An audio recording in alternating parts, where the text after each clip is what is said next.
TNT Tropang Giga kinuha ang Game 1. Matinding depensa nga ang kanilang ginawa para makuha itong unang game ng series. So naka first blood ang defending champions na TNT Tropang Giga ngayong finals. Tinalo nila ang Barangay Ginebra 104-88. Ang storya nga ng Game 1, simula pa lang gumawa na ng impact ang import ng TNT Tropang Giga na si Hollis Jefferson sa depensa. Nag-click din agad ang kanilang outside shooting.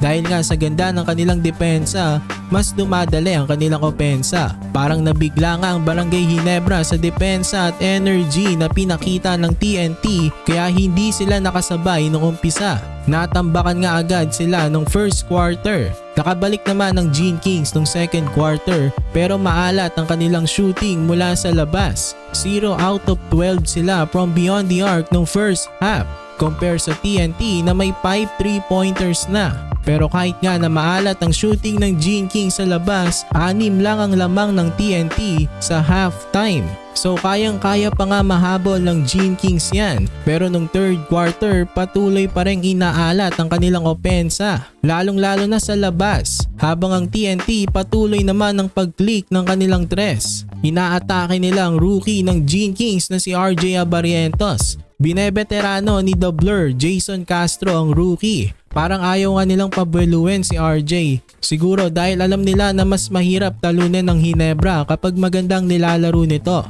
Heading sa fourth quarter, 10 lang naman ang lamang ng TNT pero hindi pa rin makasabay ang Ginebra sa opensa nila. Nagtapos ang Gene Kings ng may 9% lamang, 2 out of 21 from beyond the arc.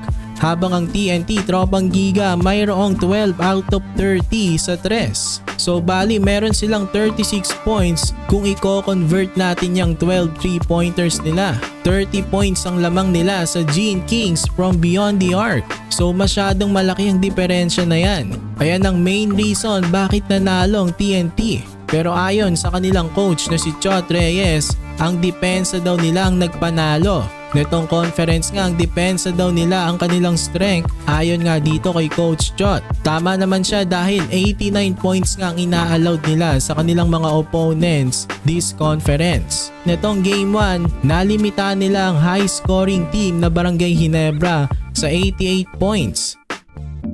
Mahaba-haba pa ang serye na ito at kayang-kaya pa namang makabawi ng Gene Kings. Posibleng hindi na ganoong kasama ang kanilang outside shooting sa Game 2 at abangan natin ang gagawing adjustments ni Coach Tim Cone. Alam naman natin na magaling ito pagdating dyan.